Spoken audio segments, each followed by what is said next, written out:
بسم اللہ الرحمن الرحیم۔ Class 6 English. جیسا کہ آپ جانتے ہیں کہ ہم پڑھتے ہیں چیپٹر نمبر 2 اور جس کا ٹائٹل ہے who did Patrick's home work. تو اس کا نچوڑ ہم نے پچھلے لیسن میں پڑھا، تو آج ہم اس کو اب پڑھتے ہیں، دوسرا پیراگراف اس کا پڑھتے ہیں۔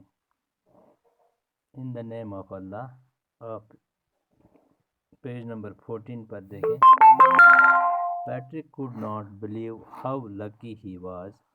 Here was the answer to all his problems. So he said, only if you do all my homework till the end of the semester, that is 35 days, if you do a good enough job, I could even get as.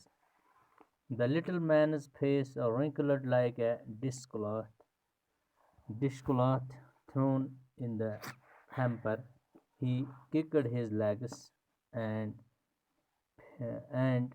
doubled his fists, and he grimaced and scowled and pursued his lips.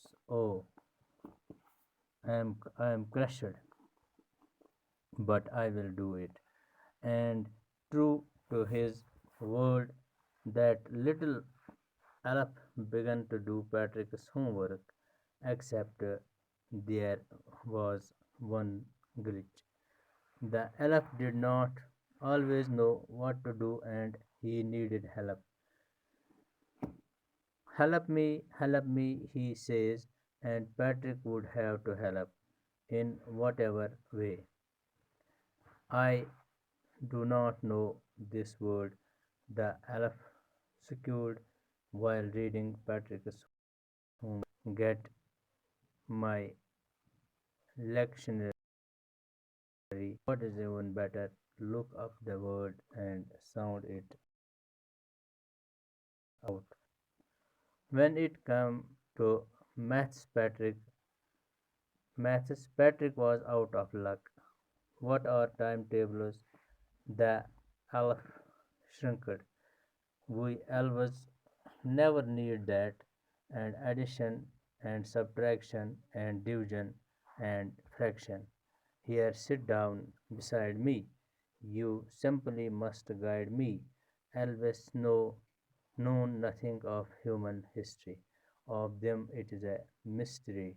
So the little elf, already a shouter, just got louder. Go to the library. I need books, more and more books, and you can help me read them too. یہاں تک ہی پڑھیں گے آج۔ یعنی اس میں ہم نے یہ دیکھا کہ یہ جو گڑیا تھی، جو اس نے بچا لیا، گڑیا نے اس کے ساتھ وعدہ کیا کہ وہ پیٹرک کی ایک خواہش پوری کرے گا۔ ایک چھوٹا آدمی، ایک چھوٹی مچھلی تھا، تو پیٹرک نے اس گڑیا سے اسکول کا پورے 35 دنوں کا کام کرنے کو کہا، تو پیٹرک نے یہ کام شروع کیا اور اس کی مدد سے اس کی یہ سب ہوم ورک کر لی۔ تو اس نے اس کو انوالو اس میں کیا، تو اصل میں تو اس نے کیا اس کا کام، مگر اصل میں کیا یہ پیٹرک نے یہ کام خود، کیونکہ وہ اس کو کوئی کام بتاتا تھا تو وہ لاتا تھا کتابیں وغیرہ، یہ کرو وہ کرو، اس نے خود وہ کام کیا۔ تو باقی میں نے آپ کو یہ سب بتایا۔